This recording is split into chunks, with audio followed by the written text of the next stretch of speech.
بسم اللہ الرحمن الرحیم الرجیم بسم اللہ الرحمن الرحیم الحمد للہ رب العالمین والصلاة والسلام علی سیدنا وشفیعنا ابی القاسم محمد وآلہ الطیبین الطاہرین المعصومین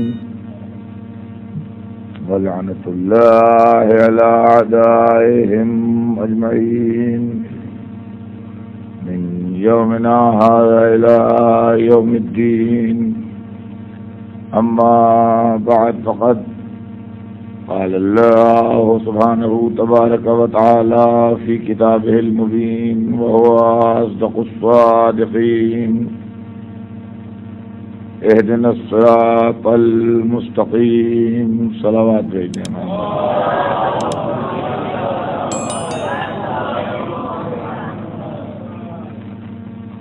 خداوند عالم قرآن مجید میں ارشاد فرما رہا ہے کہ اهدنا الصراط المستقيم،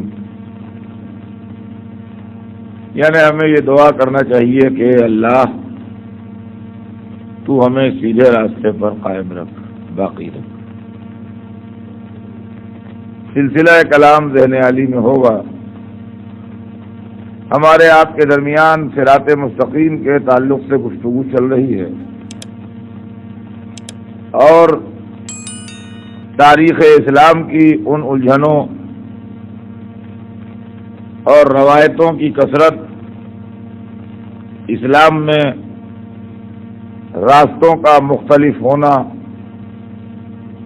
اور اس کے نتیجے میں بہت سی غلط فہمیوں کے اندر ہمارا مبتلا ہو جانا، یہ ساری گفتگویں ہمارے آپ کے درمیان زیر بحث آ چکی ہیں۔ موضوع پھیلتا جاتا ہے لیکن اتنا بھی نہ پھیل جائے کہ بعد میں اس کو سمیٹنا مشکل ہو جائے، لہذا وہ ایک راستے ہی پر رہے تو اچھا ہے۔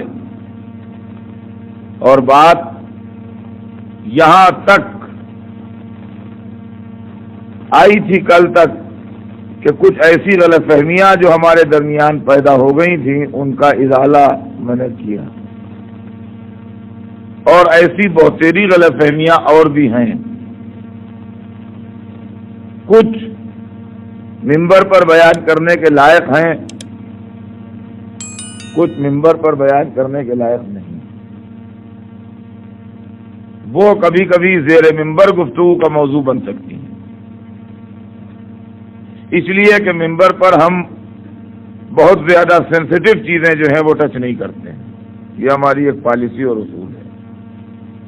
اس کی وجہ یہ ہے کہ اگر ہم اس کی پوری وضاحت نہ کر پائیں تو غلط فہمی پیدا تو ہو جائے گی، دور نہ ہو پائی تو بڑی پریشانی ہوگی۔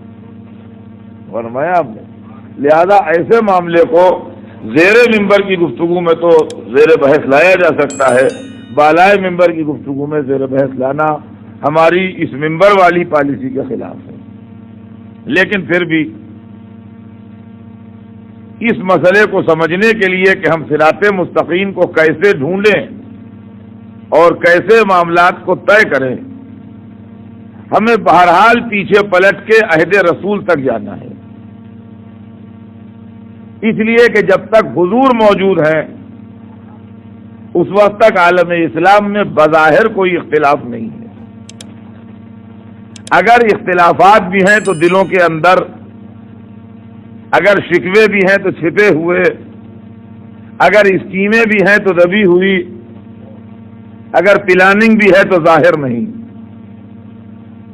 لہذا ہمیں بزم رسول تک جا کے وہیں سے چلنا ہے تاکہ ہم یہاں تک آتے آتے دیکھیں کہ راستے میں ہمیں کیا نظر آتا ہے، اور اس کے بعد پھر ادھر سے ادھر جائیں تلاش ہدایت میں۔ جب ہم بزم رسول پر نظر دوڑاتے ہیں تو حضور سرور کائنات جس وقت دنیا سے رخصت ہوتے ہیں تو اس وقت 3 طبقے ہیں جو موجود ہیں مدینے کے اندر، جو بعد میں رہبری کے کسی نہ کسی شکل میں دعوے دار ہیں۔ بڑی توجہ سے آپ یہ بات سنیں گے جو میں عرض کر رہا ہوں۔ جب سرکار دو عالم مدینے سے رخصت ہوتے ہیں اور عالم انوار کی طرف آپ کی واپسی ہوتی ہے، اس وقت ہمیں مدینے میں 3 طبقے ملتے ہیں۔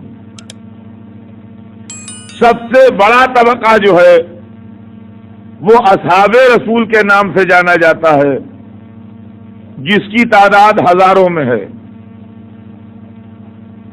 یا کہا جاتا ہے کہ لاکھوں میں ہے۔ اس سے چھوٹا طبقہ ازواج رسول کے نام سے جانا جاتا ہے، جس کی تعداد وقت رحلت رسول 9 ہے۔ اس سے چھوٹا طبقہ اہل بیت رسول کے نام سے جانا جاتا ہے، جس کی تعداد وقت وفات رسول 4 آدمیوں پر مشتمل ہے۔ غور فرمائیے گا۔ اب سوال یہ ہے کہ ہم ان سب سے رہبری مانگیں یا ان میں سے کسی ایک سے رہبری مانگیں، یا کبھی ان سے رہبری مانگیں کبھی ان سے رہبری مانگیں، کیا شکل ہونا چاہیے ہماری؟ یہ مسئلہ بہت سنجیدگی کے ساتھ غور طلب ہے۔ اس کے اندر میں پھر بار بار کبھی کبھی ایک ہی بات بار بار ریپیٹ کرتا ہوں، اور میں سوچتا ہوں کہ میرے مجمع میں سمجھدار طبقہ جو ہے وہ ضرور سوچتا ہوگا کہ یہ اسی بات کو کل بھی کہہ چکے، آج بھی کہہ رہے ہیں۔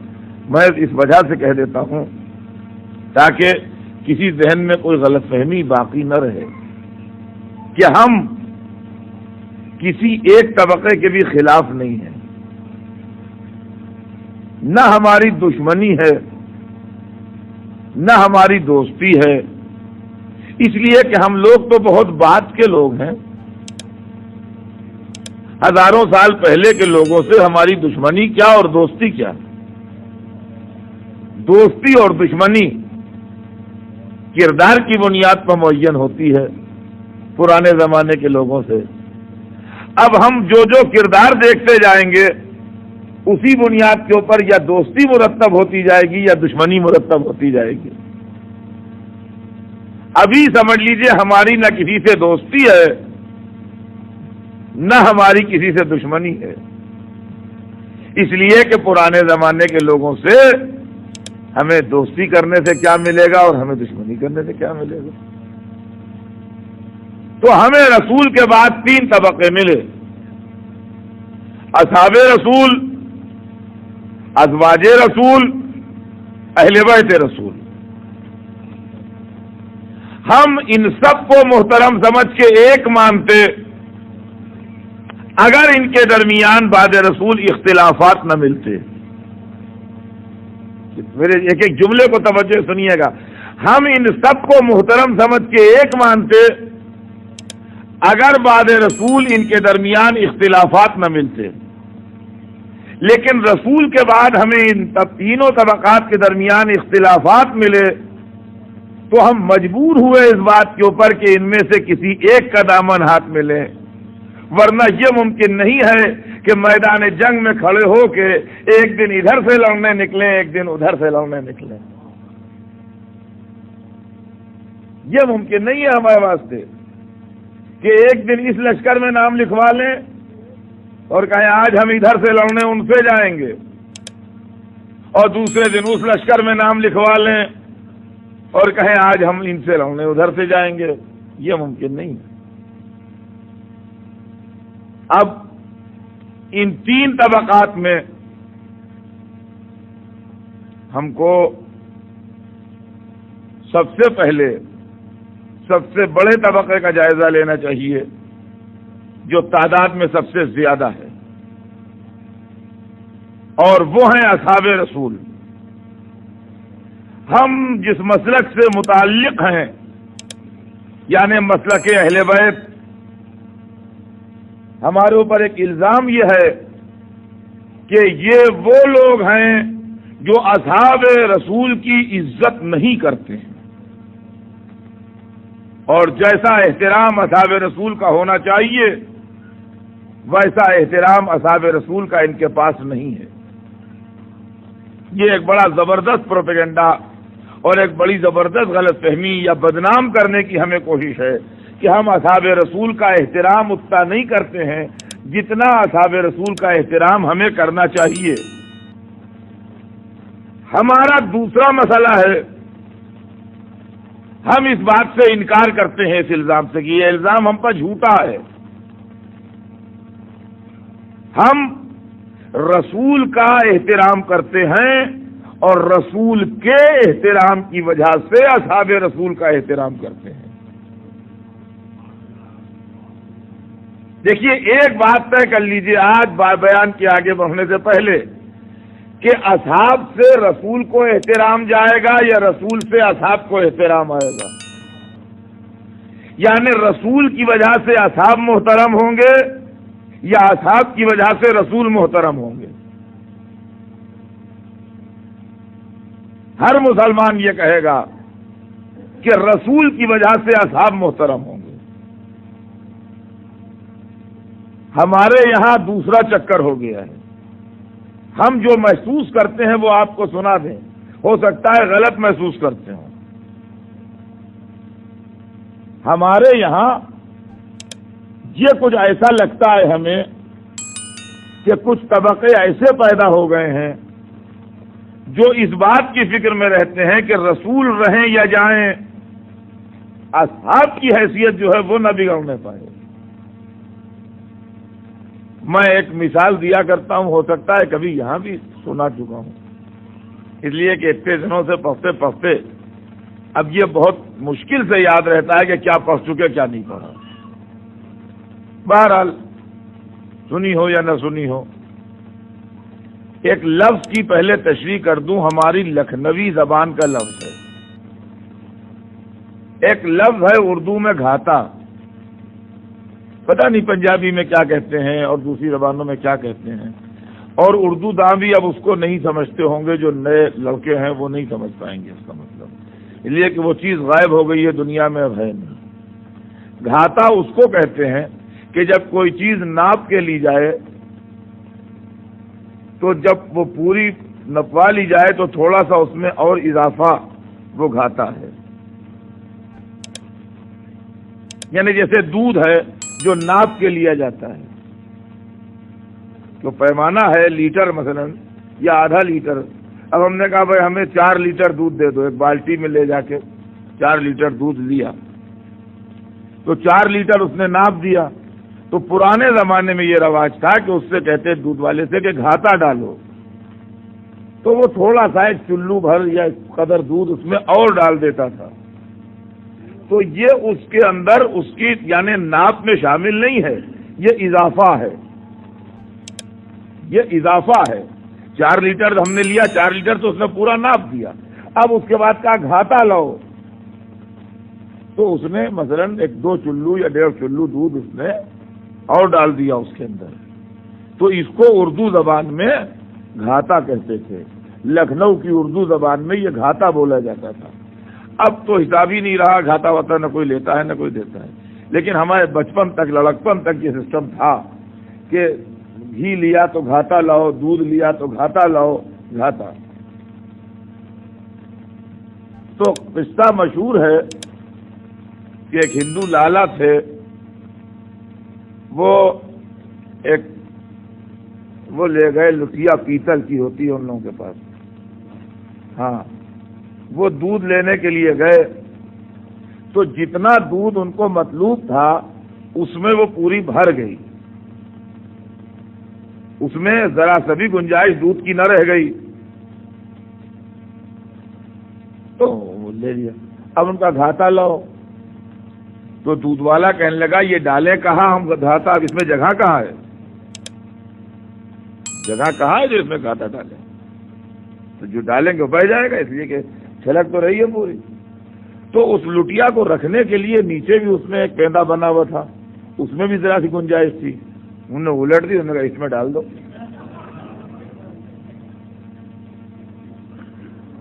اس نے ایک چمچہ دودھ سمجھیے اس کے اندر ٹیبل اسپون کے برابر لے کے اور دودھ ڈال دیا اس میں، اس میں اس سے زیادہ گنجائش ہی نہیں۔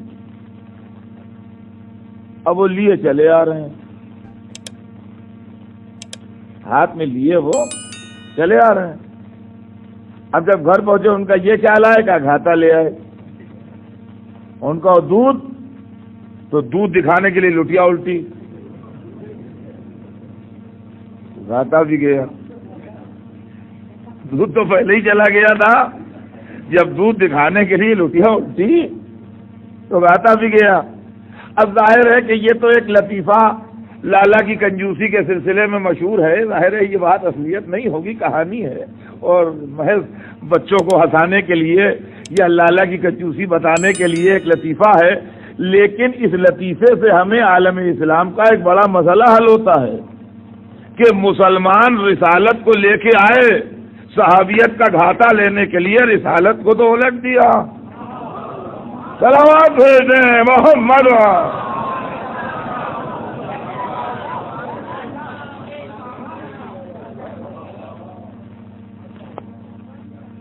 شرف کدھر سے کدھر جائے گا؟ صحابہ سے رسول کو ملے گا کہ رسول سے صحابہ کو ملے گا؟ ہم معاذ اللہ علیہ باللہ مدرسہ رسول کے کسی طالب علم کی عظمت کے خلاف نہیں ہے،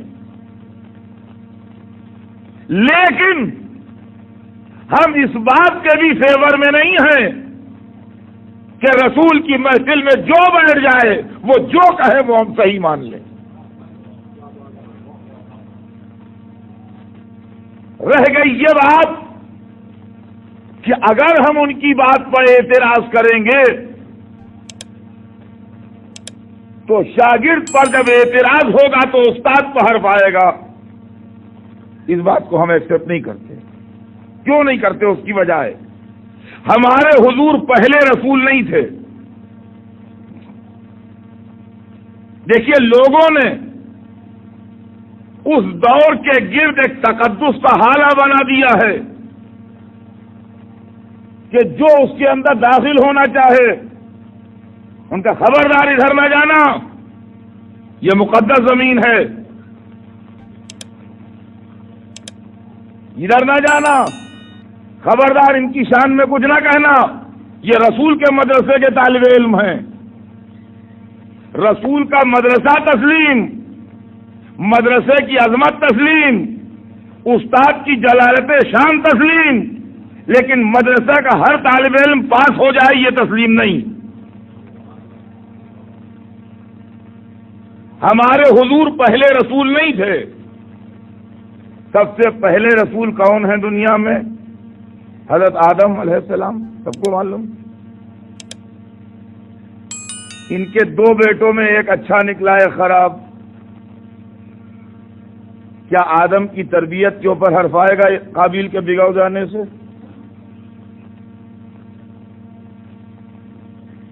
جناب نوح، لڑکا کافر نکل گیا، کیا نوح کو الزام آئے گا؟ جناب ابراہیم کے خاندان کے 11 لڑکے بگڑے ہوئے نکلے، کیا ابراہیم اور ان کے خاندان پر الزام آئے گا؟ حضرت یعقوب کے بیٹے جنہوں نے یوسف کو کنویں میں ڈھکیلا تھا، جناب موسیٰ کی امت نے مطالبہ کیا کہ جب تک ہم خدا کو دیکھ نہ لیں گے ایمان نہیں لائیں گے، کیا تربیت موسیٰ پر حرف آئے گا؟ جناب عیسیٰ کے حواری ان کو چھوڑ کے بھاگ گئے، کیا تربیت عیسیٰ پر حرف آئے گا؟ اگر امت عیسیٰ کے بگڑنے سے عیسیٰ پر حرف نہیں آتا، امت موسیٰ کے بگڑنے سے موسیٰ پر حرف نہیں آتا، دیگر پیغمبروں کے امتوں کے بگڑنے سے ان پر حرف نہیں آتا، تو امت محمد میں اگر کوئی بگاڑ ہو تو تربیت محمد پر حرف کیسے آئے گا؟ سوچنے کے قابل بات، یہ بات سوچنے کی ہے، کیسے آئے گا حرف؟ دوسری بات، عزیزان گرامی، سرکار دو عالم کی تبلیغ 23 سال کا پھیلی ہوئی ہے۔ صحابیت کی ڈیفینیشن یہ ہے کہ جس نے ایک مرتبہ حالت اسلام میں رسول کی زیارت کی ہے وہ صحابی ہے۔ صحابیت کی ڈیفینیشن بڑی ڈھیلی ڈالی رکھی گئی ہے کہ جس نے اپنی زندگی میں ایک دفعہ حالت اسلام میں حضور کی زیارت کی وہ صحابہ میں شامل ہے۔ حالت اسلام کی قید اس لیے لگا دی گئی کہ زیارت تو ابو جہل ابو لہب نے بھی کی تھی، مگر وہ کافر رہے، اس لیے وہ صحابہ میں شامل نہیں ہیں۔ جس شخص نے حالت اسلام میں ایک دفعہ حضور کی زیارت کی وہ صحابی ہے۔ جو صحابی ہے اس کو بہت سے پریویلیج حاصل ہیں۔ وہ حدیث نقل کر سکتا ہے رسول سے، اس کی شان میں بہت سی حدیثیں پیش کی جاتی ہیں، اس کے بڑے مرتبے ہیں، اس کی خطا اجتہادی ہو جاتی ہے، اس کی غلطی قابل گرفت نہیں ہے۔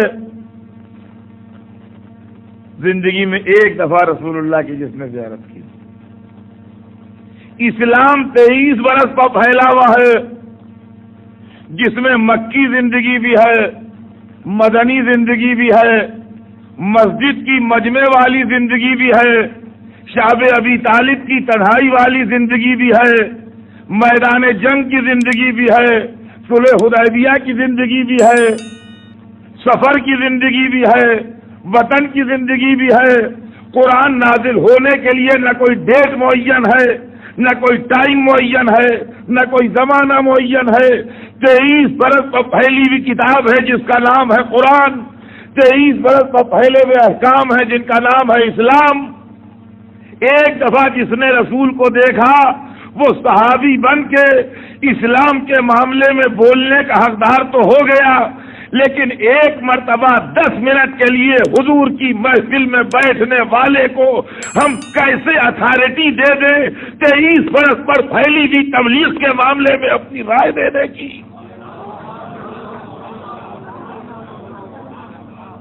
آپ سوچئے اس بات کو۔ کہتے ہیں صحابہ کو نہیں مانتے، صحابہ کو مانتے، لیکن جس طرح آپ کہیے اس طرح مان لیں، یہ بات مشکل ہے۔ جس طرح آپ کہیے اس طرح مان لیں، یہ بات مشکل ہے۔ مانتے ہیں،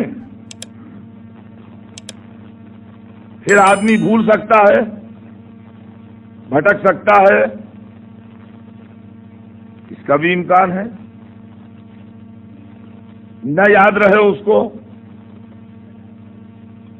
نہ ذہن میں رہے اس کے، یہ سارے معاملے ہیں۔ ہم احترام کرتے ہیں ان کا، لیکن حساب سے احترام کرتے ہیں۔ اب آپ کہیں گے حساب سے کیا احترام ہے؟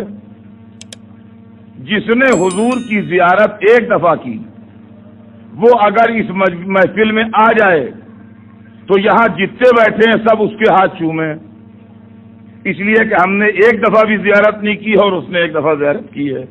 یہ بات ہم مانتے ہیں، ہم سب ہاتھ چومنے کو تیار ہیں ایسے شخص کے جس نے ایک دفعہ حضور کی زیارت کی، اس لیے کہ ہمیں یہ شرف نہیں ملا، اس کو ملا۔ لیکن جس نے 100 دفعہ زیارت کی ہے جب وہ آئے تو اس ایک دفعہ والے کا فرض ہے کہ اس کے ہاتھ چومیں۔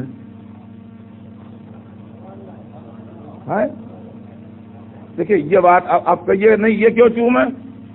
یہ اس لیے چومیں کہ انہوں نے 100 دفعہ کی ہے، ہم نے ایک دفعہ کی ہے، 99 دفعہ زیادہ کی ہے زیارت، تو 100 دفعہ والے کی ایک دفعہ والا ہاتھ چومیں۔ اور جس نے 1000 دفعہ کی ہے زیارت،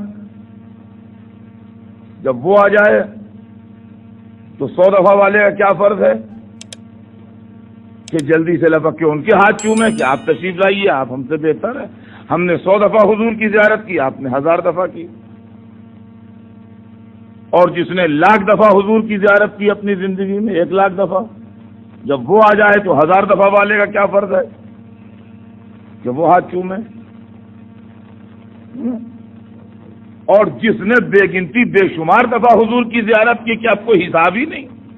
صبح شام دوپہر ہر وقت حضور کے چہرے اقدس پر نظر اور ان کی محفل میں حاضر، تو 1,00,000 دفعہ والے کا کیا فرض ہے کہ بڑھ کے ان کے ہاتھ چومے؟ ہے نا؟ اب اسی حساب سے بات آگے بڑھے گی۔ جس نے پیچھے نماز پڑھی ہے حضور کے 1000 دفعہ، وہ اس سے افضل ہے جس نے سینکڑوں دفعہ پیچھے نماز پڑھی ہے۔ لیکن جس نے پیچھے نماز پڑھی وہ اور ہے، جو نماز میں پشت پر بیٹھا وہ اور ہے، جو حضور کی پہلو میں بیٹھا وہ اور ہے، جو حضور کے زانو پر بیٹھا وہ اور ہے، جو حضور سے کلمے کے ذریعے متصل ہوا وہ اور ہے، اور جو حضور ہی سے ہے وہ اور ہے۔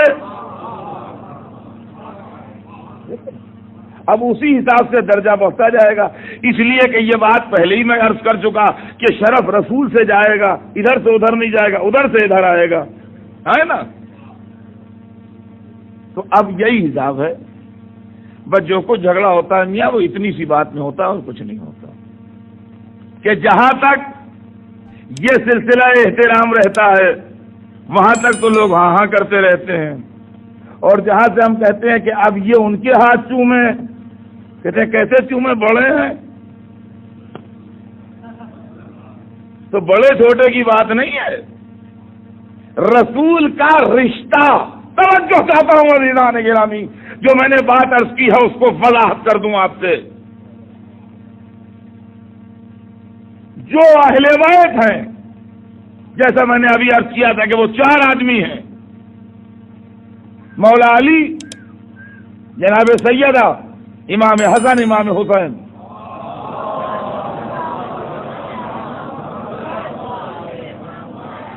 ان میں اور ساری امت میں جو فرق ہے وہ سن لیجئے، اور یہ بچے بھی یاد رکھیں، اتنا سمپل فرق بتا دوں، ایسا کہ جو بالکل بات بہت گہری ہے مگر اتنی آسان کہ بچوں کے ذہن سے بھی چپک جائے۔ 4 حدیثیں سنی ہیں۔ ایک حدیث ہے علی منی وانا منہ، علی مجھ سے ہے میں علی سے ہوں، ایک حدیث۔ دوسری حدیث ہے فاطمہ تو بذۃ منی، فاطمہ میرا ٹکڑا ہے۔ تیسری حدیث ہے حسن منی وانا منہ، حسن مجھ سے ہے میں حسن سے ہوں۔ چوتھی حدیث ہے حسین منی وانا من الحسین، حسین مجھ سے ہے میں حسین سے ہوں۔ یہ حدیثیں آپ نے سب سنی ہوں گی، اور اگر سب نہ سنی ہوں گی تو آخری والی حدیث ضرور سنی ہوگی، حسین منی وانا من الحسین۔ لیکن یہ حدیثیں چاروں اسلامی حدیث کی کتابوں میں ہیں۔ یہ اہل بیت اور ساری دنیا کا فرق ظاہر کرتی ہیں۔ اس کے اندر لفظ منی کامن ہے تمام حدیثوں میں، لفظ منی تمام حدیثوں میں کامن ہے۔ علی منی، فاطمۃ بذۃ منی، حسن منی، حسین منی۔ آپ تو عرب دیش میں رہتے ہیں اور عربی تو آپ لوگ جانتے ہی ہیں تھوڑی بہت، تھوڑا سا میں بھی ہنٹس دیتا چلوں۔ من کے معنی ہوتے ہیں سے کے، یہ جو اس کے اندر لگی ہے یہ یا نسبتی کہلاتی ہے عربی میں۔ منی معنی مجھ سے، منی معنی مجھ سے،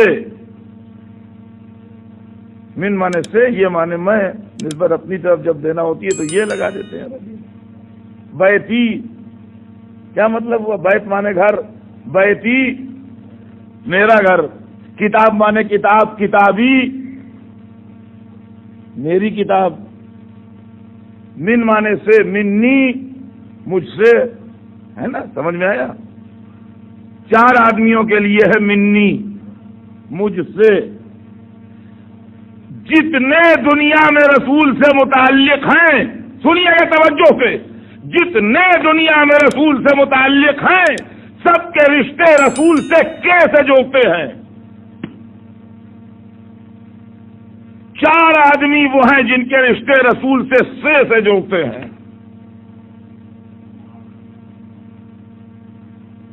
اب آپ کہیں گے یہ کیا کہہ رہے ہو؟ 1 منٹ میں ابھی واضح کرتا ہوں۔ رسول کے صحابہ یا رسول سے صحابہ، کون سا لفظ صحیح ہے؟ جی اردو کے حساب سے، اب آپ کی زبان، عربی کی بات میں نہیں کرتا، کیا لفظ صحیح ہے؟ رسول کے صحابہ یا رسول سے صحابہ؟ کے صحابہ۔ رسول کی بیویاں یا رسول سے بیویاں؟ کیا لفظ صحیح ہے؟ رسول کی بیویاں، رسول کے ازواج مثلا، یا رسول سے ازواج، کیا صحیح ہے؟ کہ رسول کی بیویاں، رسول کے ازواج۔ ہاں اچھا، ہم بھی رسول سے رشتہ رکھتے ہیں، ہم امتی ہیں، تو کیا رشتہ ہے ہمارا؟ رسول کے امتی کے رسول سے امتی۔ دیکھیے ہم نے اپنے کو اس لیے شامل کر لیا کہ کوئی یہ نہ کہے کہ ان کی توہین کے لیے پڑھ رہے ہیں، کسی کی توہین کے لیے نہیں پڑھ رہے ہیں، ہم بھی اسی کیٹیگری میں ہیں۔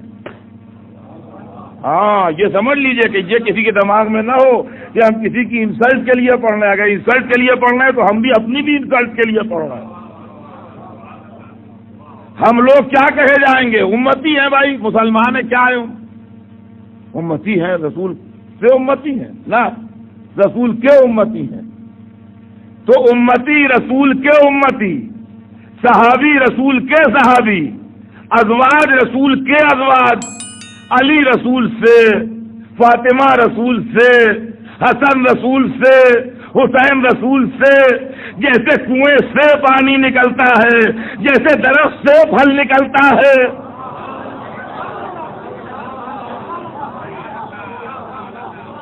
صلوات بھیجیں محمد۔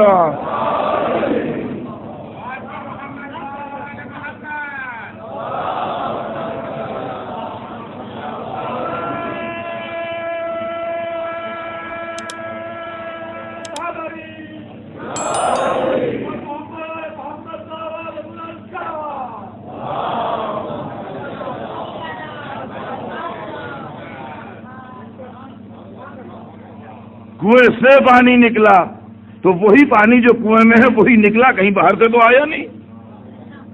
درخت سے پھل نکلا تو آم کا درخت ہے تو آم ہی نکلے گا، املی تو نکلے گی نہیں ہے؟ تو جتنے ہیں دنیا میں اور وہ رسول سے کے جوائنٹ سے جڑے ہوئے ہیں۔ کے اور سے میں فرق زبان کا یہ ہے کہ جو اسی کا جز ہو وہاں تو سے استعمال ہوتا ہے، جب الگ سے لا کے جوائنٹ کیا جائے تو کے استعمال ہوتا ہے۔ غور فرمایا آپ نے؟ اب یہاں تو نہیں، لیکن ہندوستان پاکستان، اچھا یہاں سب ہندوستان ہی پاکستان کے لوگ ہیں اور کہیں کے ہیں بھی نہیں، اور ایسے بھی ہیں جو نہیں بھی ہیں، اگر تو ہندوستان پاکستان جا ضرور چکے ہیں، ایسا نہیں کوئی آدمی گیا نہ ہو۔ یہاں تو ریل نہیں چلتی، لیکن ہندوستان پاکستان میں تو خاص سواری وہاں کی، اس دونوں ملکوں کی ریل ہے، ٹرین۔ تو آپ نے دیکھا ہوگا بوگیاں جو ہیں وہ ایک دوسرے میں جوڑی جاتی ہیں، اور کہیں کے اوپر یہ بھی ہوتا ہے کہ کراچی سے جو گاڑی جا رہی ہے اس کے اندر کہیں 2 جگہ کی بوگیاں لگی ہوئی ہیں، اتنی ٹرین ادھر جائے گی، اتنی ٹرین ادھر جائے گی۔ مثلا کراچی سے چل رہی ہے، اس میں آدھی ٹرین جو ہے وہ لاہور جائے گی اور آدھی ٹرین جو ہے وہ کوئٹے کی طرف جائے گی۔ تو اب آگے جا کے وہاں روہری کے وہاں سے اس کو کوئٹے والی ٹرین ادھر چلی جائے گی، لاہور والی ٹرین ادھر چلی جائے گی۔ دلی سے ٹرین چل رہی ہے، آدھی ٹرین بامبے جائے گی، آدھی ٹرین مدراس جائے گی مثلا۔ تو اب وہاں اٹارسی میں جا کے بامبے کی بوگیاں ادھر چلی جائیں گی، مدراس کی بوگیاں ادھر چلی جائیں گی۔ تو کیسے چلی جائیں گی؟ تو ایک ہے ان کا کوئی نہیں، جوائنٹ کھول کے جتنے کو الگ کرنا ہے اتنے کو الگ کر لیں گے، جس کو ادھر بھیجنا ہے ادھر بھیج دیں گے، جس کو ادھر بھیجنا ہے ادھر بھیج دیں گے۔ تو معلوم جو جوائنٹ سے جڑا ہوا ہوتا ہے وہ الگ بھی ہو سکتا ہے. جوائنٹ کھول دیا جائے یا ٹوٹ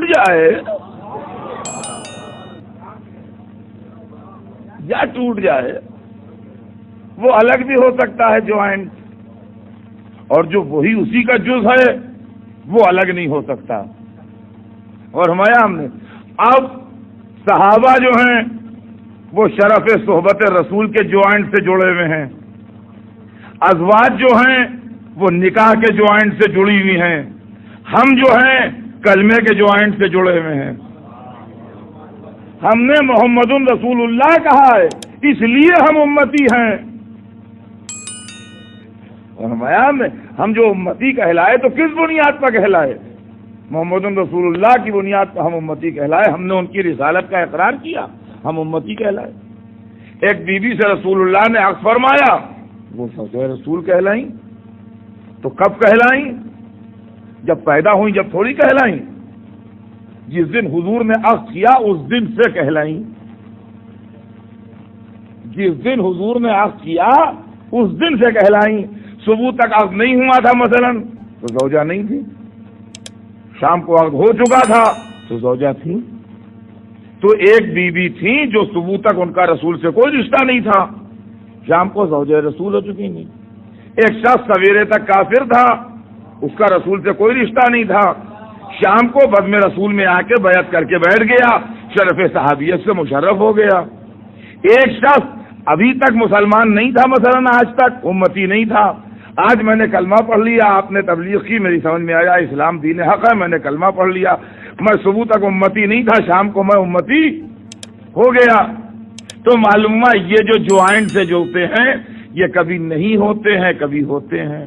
اب آپ مجھ سے ایک سیکنڈ کے لیے وہ سیکنڈ بتائیے جب علی و محمد کا رشتہ نہ رہا ہو, فاطمہ و محمد کا رشتہ نہ رہا ہو, حسن و محمد کا رشتہ نہ رہا ہو, حسین و محمد کا رشتہ نہ رہا ہو. محمد ہمارا دنیا سے جھگڑا اسی بات پر ہے کہ افضلیت تسلیم ہمیں ان بزرگوں کی, بشرطے کہ یہ اہل بیت کی افضلیت کو تسلیم کریں. محمد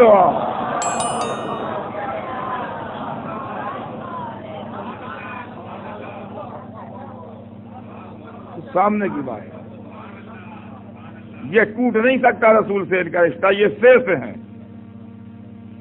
علی منی. اچھا جوائنٹ سے جو جڑے ہوتے ہیں, میں نے آپ سے عرض کیا جوائنٹ کھول دیا جائے یا ٹوٹ جائے. اب یہاں تو نہیں میں آپ کو مثال دے سکتا, لیکن انڈیا پاکستان میں آپ کسی ریلوے کے آدمی سے پوچھیے, کبھی کبھی ٹرین کا جوائنٹ ٹوٹ بھی جاتا ہے.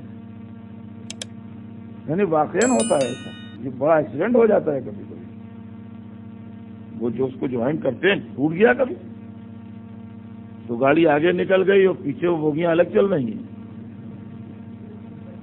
ہاں جی, آپ کسی آپ میری بات یاد رکھیے, کسی ریلوے اسٹاف سے جا کے وہاں پوچھیے گا, وہ بتائے گا آپ کو کیسا ہوتا ہے.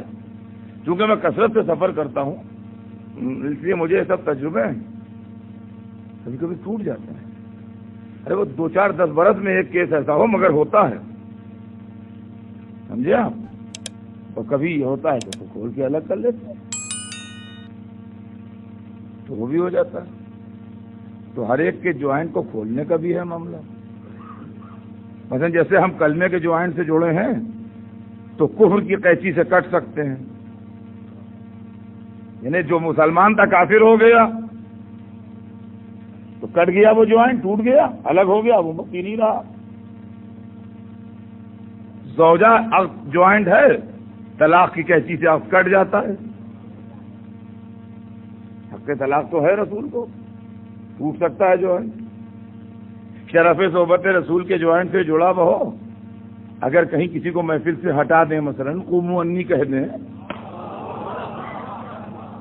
فرض کیجئے مثال ہے, جوائنٹ ٹوٹ بھی سکتا ہے.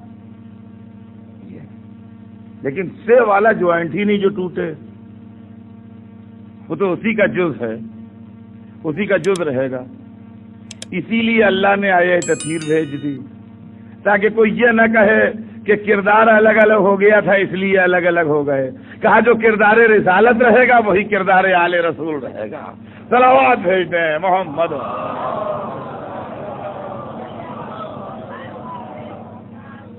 بس مجھے انشاءاللہ کل عرض کروں گا اب اس کے آگے کہ ہم ان 3 طبقوں میں سے اصحاب رسول، ازواج رسول، اہل بیت رسول، اس لیے کہ ہم چھوٹے مسلمان ہیں، ہماری مجال نہیں ہے ان پر کمنٹ کرنے کی، ہم مرتبے میں کم ہیں، تو کم مرتبہ لوگوں کو کیا حق پہنچتا ہے کہ بلند مرتبہ لوگوں پر کمنٹ کریں. لیکن اگر کوئی ان سے بھی بڑا ہو، مرتبے میں اصحاب رسول سے بھی کوئی بڑا ہو، ازواج رسول سے بھی کوئی بڑا ہو، اہل بیت رسول سے بھی کوئی بڑا ہو، تو وہ تو کمنٹ کرنے کا حقدار ہے. وہ کون ہے؟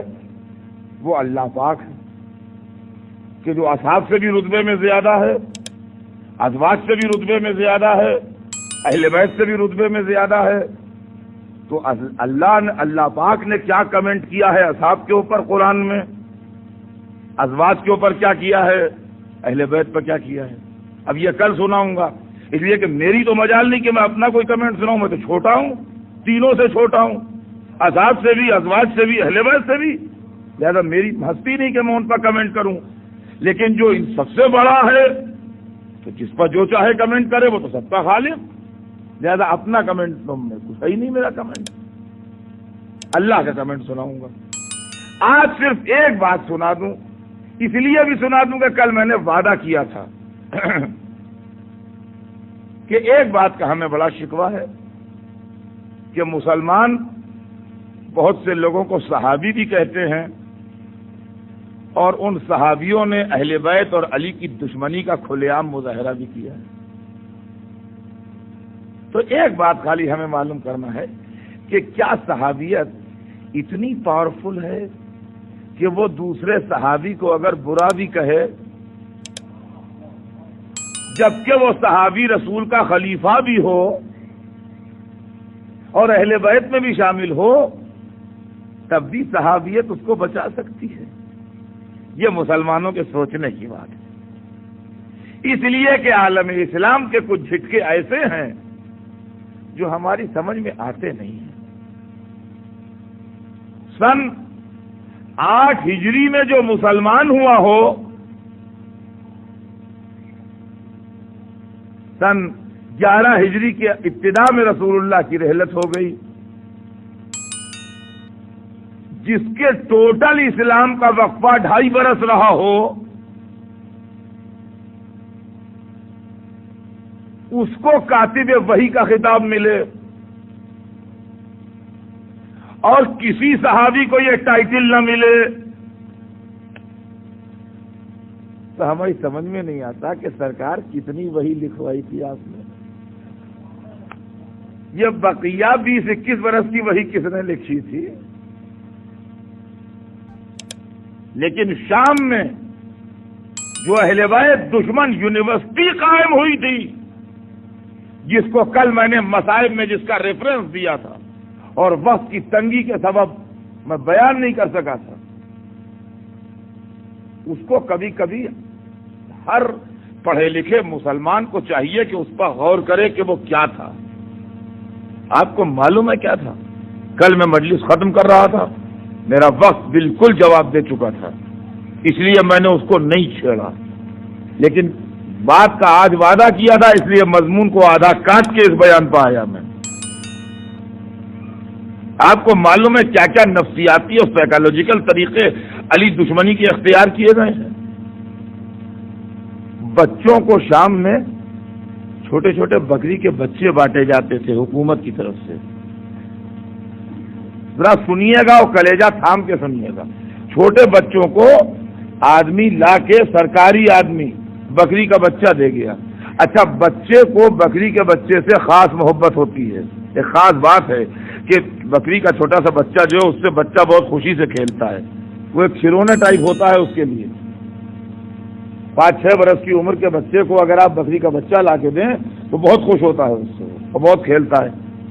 سرکاری آدمی چھوٹے چھوٹے بچوں کو بکری کے بچے لا کے دیتے تھے، اور 2-3 دن جب وہ اپنے بکری کے بچوں سے کھیل لیے اور ہل مل گئے تو وہی لوگ کسی موقع سے چپکے سے بچے کو غائب کر دیتے تھے، بکری کے بچے کو۔ اب وہ بچہ اپنے بکری کے بچے کو ڈھونڈتا تھا اور روتا تھا کہ ہمارا بکری کا بچہ کون لے گیا، کیا ہوا؟ تو ایک تیسرا آدمی آتا تھا، وہ بھی سرکاری لوگ تھے، کہتے بیٹا تمہارا بچہ علی چورا لے گئے۔ تو بچہ علی کو برا کہتا تھا، علی کو کوستا تھا، علی کی سے دشمنی اس کے دل میں پیدا ہوتی تھی۔ دیکھا آپ نے، یعنی چھوٹے سے سن سے دماغوں میں زہر بویا جا رہا تھا علی کے خلاف۔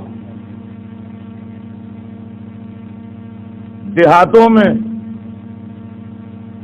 جنگلیوں میں، صحرا نشین عربوں میں پروپیگنڈا کیا جاتا تھا، اکیلے دکیلے نکل کے نہ جانا، علی لوٹ لیں گے،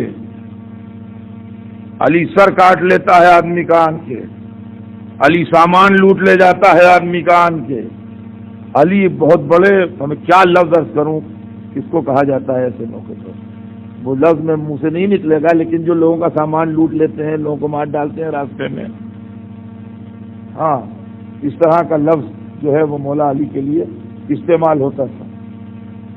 یا ان کے ذہن میں یہ تھا کہ علی ایک ایسے شخص کا نام ہے جو بڑا نامآور قاتل اور لوٹ لینے والا ہے۔ رات کو جب بچے روتے تھے تو مائیں ڈراتی تھیں، چپ ہو جاؤ علی آ جائیں گے،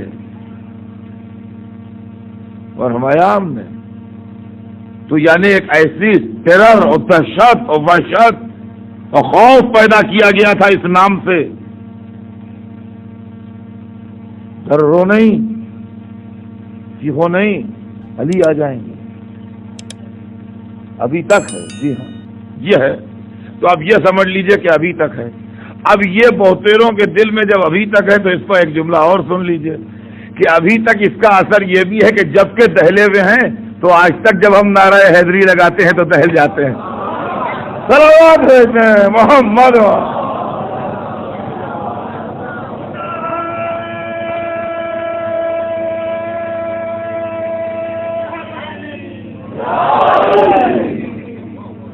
سمجھیے جبھی کی دہشت و وحشت بیٹھی ہے، جو بہترے لوگ نعرہ حیدری کو اچھا نہیں سمجھتے دہل جاتے ہیں۔ کہ نعرہ حیدری سے جو لوگ دہلتے ہیں یہ سمجھیے اسی زمانے کے ڈرے ہوئے ہیں جو آج تک ڈرتے چلے آ رہے ہیں۔ تو یہ ہے، ایسا ماحول علی کے خلاف بنایا گیا، ایسا ماحول، اور ابھی تک وہ طبقہ ہے مسلمانوں میں جو کاتب وحی بھی لکھتا ہے اور امیر المومنین بھی کہتا ہے اور سیدنا کے خطاب سے بھی نوازتا ہے اور بڑے ادب و احترام سے نام بھی لیتا ہے۔ یہ صدر اول کی باتیں ہیں، یہ آج کی باتیں نہیں ہیں، یہ اسلام کے ارلی پیریڈ کی باتیں ہیں، جب وہ لوگ زندہ تھے جنہوں نے رسول کو دیکھا تو صحابہ کرام اپنی سوسائٹی اور اپنے معاشرے کی کیا اصلاح کر پائے۔ غور طلب بات یہ ہے کہ ہم ان کے آگے سر تو جھکائیں، ہم ان کی ادب و احترام تو کریں، مگر سوال یہ پیدا ہوتا ہے کہ خالی ہاتھ پیروں کی بنیاد پر کسی کا احترام کیا جائے یا اس کے خدمات کی بنیاد پر احترام کیا جائے۔ اگر محض اس لیے احترام کیا جائے کہ بھائی گورے چٹے آدمی ہے احترام کرو، لمبے تڑنگے آدمی ہے لہذا احترام کرو، کھانے پینے میں اچھے ہیں 2-2.5 سیر گوشت کھا جاتے ہیں لہذا ان کے آگے سلام کرو ان کو، اگر یہ بنیاد احترام ہے تو بات الگ ہے۔ اور اگر کردار و عمل بنیاد احترام ہے تو ہم ان لوگوں کا احترام کیسے کریں کہ جو اس رسم بد کو نہ روک پائے کہ علی کی شان میں گستاخیاں ہوں، جو لوگ میدان میں اس محسن اسلام کے سامنے نکل آئے کہ جس کی ساری زندگی خدمت اسلام میں بسر ہوئی، جن لوگوں کی موجودگی میں حسن کے جنازے پر تیر برسے مگر وہ گھر میں بیٹھے رہے اور تسبیحاں پڑھتے رہے، مدینے والے جو عالم اسلام کا دل کہلاتے ہیں، جو ارباب حل و عقد کہلائے تاریخ میں، جو صحابہ کبار کہلائے تاریخ میں، صحابہ کبار کی تاریخ اگر ہم پڑھتے ہیں تو ہمارے کلیجے سے خون کی بوندیں ٹپکتی ہیں۔ صحابہ کبار کی موجودگی میں رسول کی میت 11 یا 13 آدمیوں سے دفن ہوئی، صحابہ کبار کہاں تھے؟ صحابہ کبار کی موجودگی میں رسول کی بیٹی کے دروازے کو جلایا گیا اور اس کے پسلیاں شکستہ ہوئیں، کہاں تھے؟ صحابہ کبار کی موجودگی میں علی نے مدینہ چھوڑا اور حالات ایسے ہوئے کہ لوگ علی سے کے مقابلے پہ آئے، کہاں تھے؟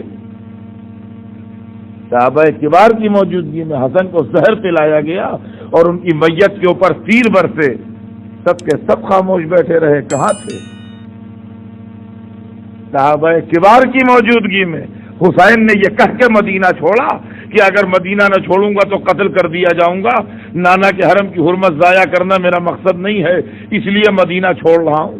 کہاں تھے لوگ جو نہ آئے یہ کہتے ہوئے کہ حسین نہ جاؤ، ہم زندہ ہیں،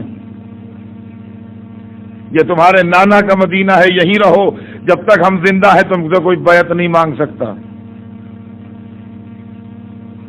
کہاں تھے؟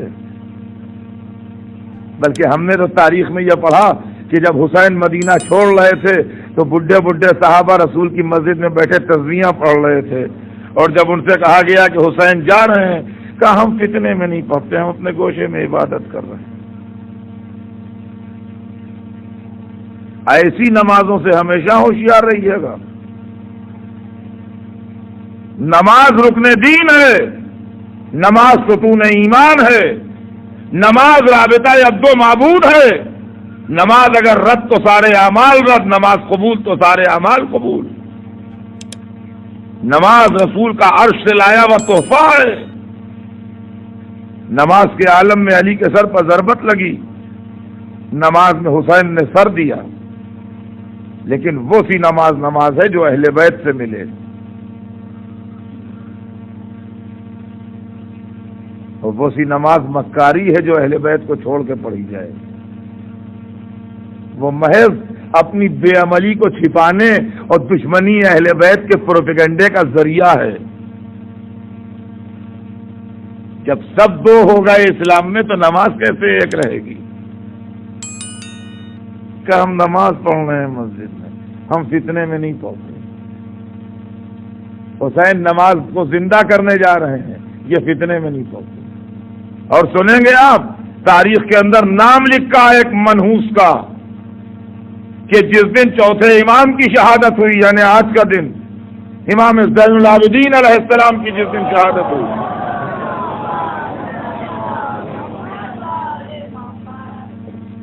تو اس زمانے میں بھی ایک نمازی تھے،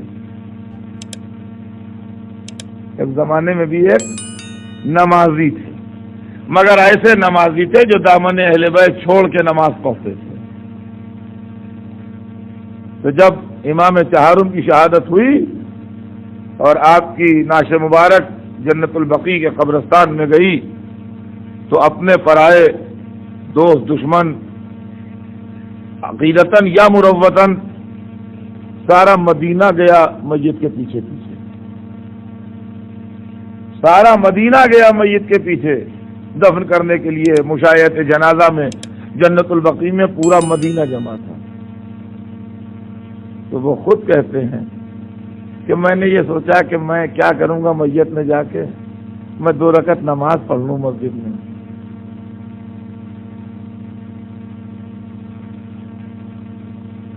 دو رکعت نماز پڑھ لوں مسجد میں، میت میں جا کے کیا کروں گا، میں 2 رکعت نماز پڑھ لوں۔ کہنے لگے میں میت میں نہ گیا، اور مسجد کی طرف چلا. راستے میں ایک شخص مل گیا مجھ سے اور مجھ سے مسئلہ پوچھنے لگا.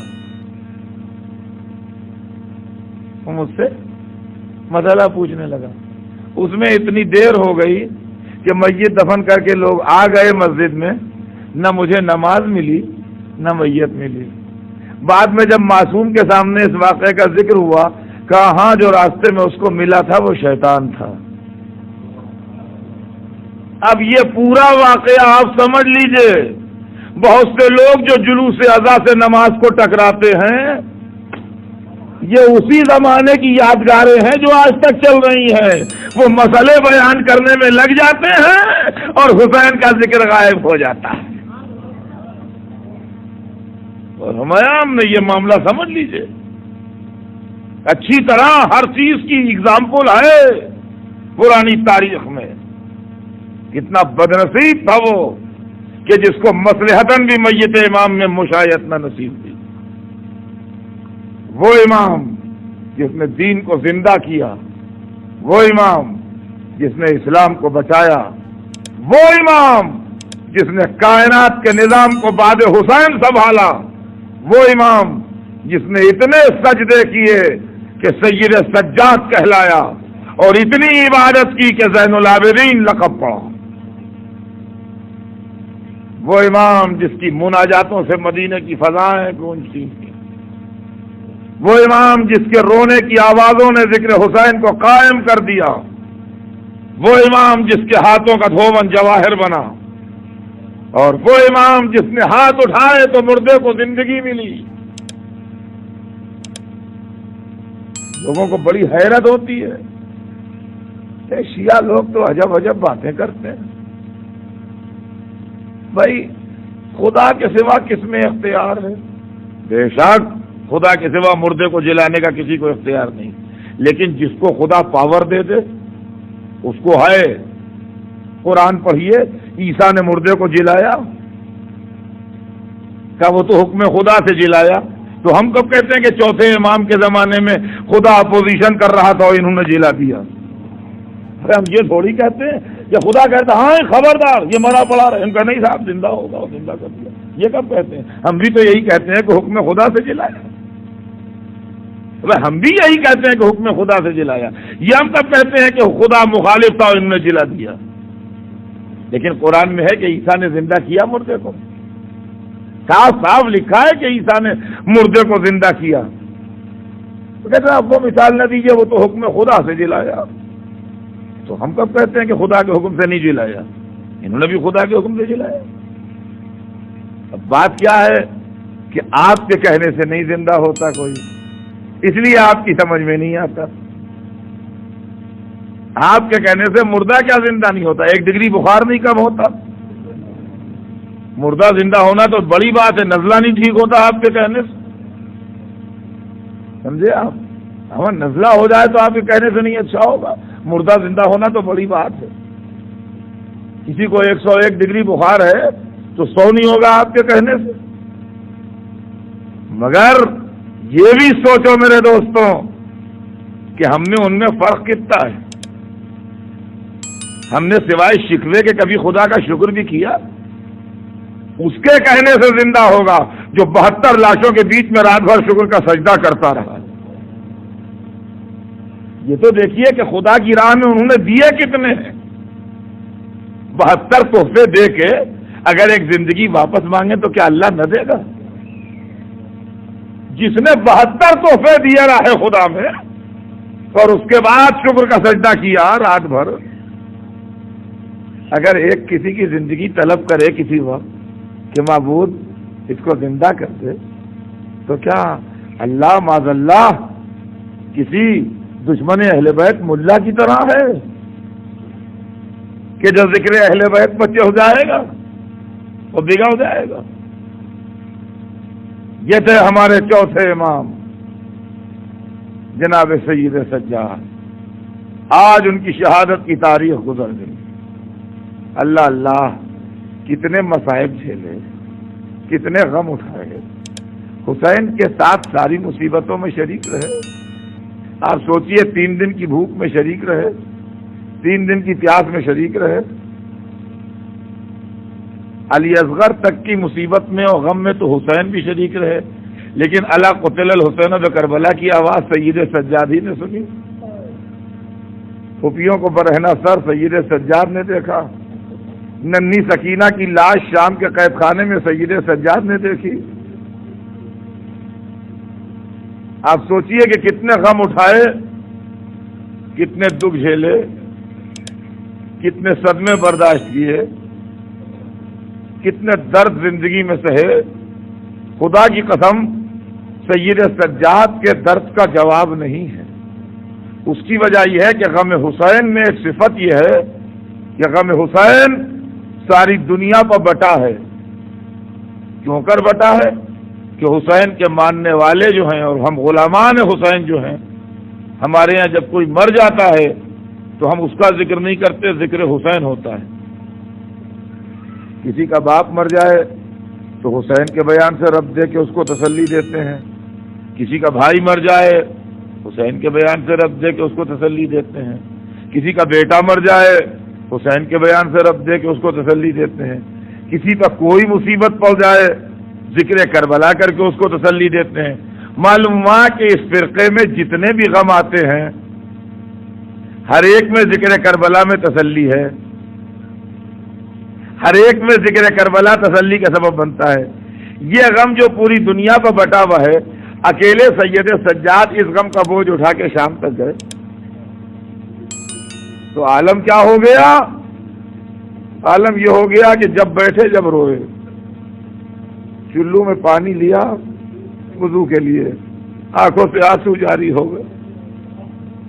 آج کبھی کبھی، روز نہ صحیح، کبھی کبھی ہم جب ٹھنڈا پانی پیتے ہیں ہمیں حسین بے تحاشا یاد آ جاتے ہیں، اور یہ کبھی گرمیوں میں، تیز گرمیوں میں یہ کیفیت ہوتی ہے، اور کبھی کبھی ماہ رمضان میں یہ کیفیت میں سمجھتا ہوں ہم میں سے کوئی ایسا نہیں جس پر نہ گزری ہو۔ کبھی ماہ مبارک رمضان میں جب گرمیوں میں رمضان ہو، کبھی ایسا ہوتا ہے کہ دن بھر کی پیاس کے بعد جب پانی پیا، صلوات اللہ وسلامہ علی الحسین، بے تحاشا آنکھوں میں آنسو آ جاتے ہیں، حسین یاد آ جاتے ہیں۔ آپ سوچئے جس کا شانہ ہلا، کہو بیٹا جب جانا تو میرے دوستوں کو سلام کہہ دینا، کہنا میری پیاس کو یاد کر لینا۔ اس شہزادے کو کیسے یاد آتے ہوں گے اپنے باپ؟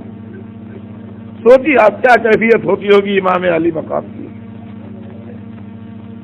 یہی وجہ تھی کہ جب کھانا سامنے آتا تھا گریہ فرماتے تھے، جب پانی سامنے آتا تھا گریہ فرماتے تھے،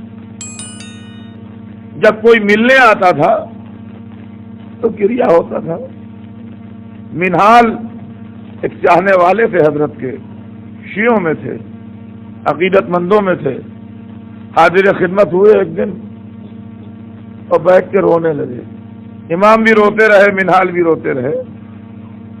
یہ واقعہ صرف واقعہ مصائب نہیں ہے، میں ہر واقعے کو دوسرے انداز سے دیکھتا ہوں۔ ہر واقعے میں فکر کا پہلو اجاگر کیجئے، خالی واقعے کو واقعے کی طرح پڑھ لینا کافی نہیں ہے۔ یہ قیامت تک کے لیے شیعوں کے لیے تہذیب بزم اعضا سکھائی گئی ہے۔ منہال روتے رہے، اس کے بعد منہال نے ہاتھ جوڑے، اچھی ابن رسول اللہ صبر کیجئے، مولا صبر کیجئے۔ دیکھیے یہ جملہ کوئی برا جملہ نہیں ہے، آپ بھی جس کے پاس تعزیت میں جاتے ہیں یہی کہتے ہیں صبر کیجئے، یہ دستور دنیا کے مطابق جملہ ہے۔ منہال نے بھی وہی کہا، مولا صبر کیجئے۔ یہ کوئی غلط جملہ نہیں کہا، کوئی برا جملہ نہیں کہا مولا صبر کیجئے۔ لیکن دنیا زمانے کے غم میں صبر ہو سکتا ہے، غم حسین میں دعوت صبر خلاف مزاج امام کے خلاف ہے۔ غم حسین میں دعوت صبر دینا خلاف مزاج امامت ہے۔ ہر غم کے لیے یہ زیبا ہے کہ اس میں صبر ہو، غم حسین کے لیے یہ زیبا ہے کہ اس میں صبر نہ آئے۔ ہر غم کے لیے یہ دعا کیجئے کہ پالنے والے ہمیں صبر دے، اور غم حسین کے لیے یہ دعا کیجئے اے خدا صبر دل کو نہ آئے۔ اس لیے کہ جب امام سے کہا منہال نے کہ مولا صبر کیجئے تو تڑپ گئے، اور جب جملہ کہا، دیکھیے جملہ سنیے، کہا منہال تم تو ہمارے ہو، یعنی جس کو امام اپنا سمجھے اس سے یہ جملہ پسند نہیں. فرمایا منہال تم تو ہمارے ہو, تم یہ بات کہہ رہے ہو, تم تو ہمارے ہو, تم یہ بات کہہ رہے ہو. اور یہ کہہ کے رونے لگے. کہا انصاف نہ کیا تم نے. یعقوب کے 12 بیٹے کھو گئے, 12 بیٹے سے ایک بیٹا کھو گیا, اتنا روئے کہ آنکھیں سفید ہو گئی. میں کیسے نہ رہوں, میرے سامنے 18 جوانان بنی ہاشم جن کا مثل و نظیر عالم میں نہ تھا. وہ اتنا کہتے کہتے جو آنسوؤں کی بارش ہوئی, اس لیے کہ تصویریں گھوم گئی ہوں گی نگاہوں میں.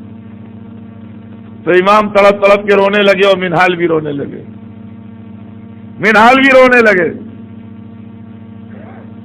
اب ایک دفعہ منہال جب ذرا تسلی ہوئی اور امام کا گریہ کم ہوا تو منہال نے پھر ہاتھ جوڑے کہ اسی لیے میں کہتا ہوں, کل بھی کہہ رہا تھا, آج بھی کہہ رہا ہوں کہ روئیے یا نہ روئیے, مجلس میں آئیے یا نہ آئیے, لیکن گریہ پر کمنٹ نہ کیجیے غلط سلط. نہیں رونا آتا آپ کو, جائیے اپنے گھر بیٹھیے, یہاں آنا واجب نہیں ہے, کوئی زبردستی کھینچ کے نہیں لاتا ہے, لیکن کسی بےکس بیوی کے غم میں آن کے کمنٹ نہ فرمائیے. نہیں فرصت ہے آپ کو, نہ آئیے.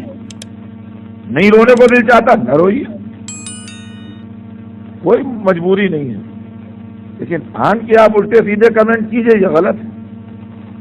حسین لاوارث نہیں ہے جو آپ کمنٹ کر لیجئے, حسین کا بیٹا موجود ہے, وہ اپنی پالیسی واضح کر رہا ہے. کہا منہال تو یہ کہہ رہا ہے, تو تو ہمارا ہے. یعقوب کے 12 بیٹوں میں ایک کھو گیا تھا, اتنا روئے کہ آنکھیں سفید ہو گئی. ہم کیسے نہ روئے, ہمارے سامنے 18 جوانوں نے بنی ہاشم شہید کر دیے تھے. وہ ایک دفعہ تڑپنے لگے امام یہ کہتے کہتے, اور منہال بھی تڑپ گئے. جب تھوڑی دیر ہو گئی, ذرا سا افاقہ ہوا, تو منہال نے پھر ہاتھ جوڑے. کہا مولا یہ تو سوچئے شہادت آپ کی میراث ہے. وہ اتنا سننا تھا کہ امام بھی تڑپنے لگے. کہا منہال پھر انصاف نہ کیا, شہادت میراث ہے نا, یہ تو میراث نہیں ہے کہ ماں بہنوں کے سر کھولے ہو, بازار بھرے ہو, ارے سیدانیوں کے بازوؤں میں رسیاں, کوفے کا بھرا ہوا بازار, شام کا دربار, شامیاں بستند بازو زینب. لبیک یا حسین, لبیک یا حسین, لبیک یا حسین, لبیک یا حسین.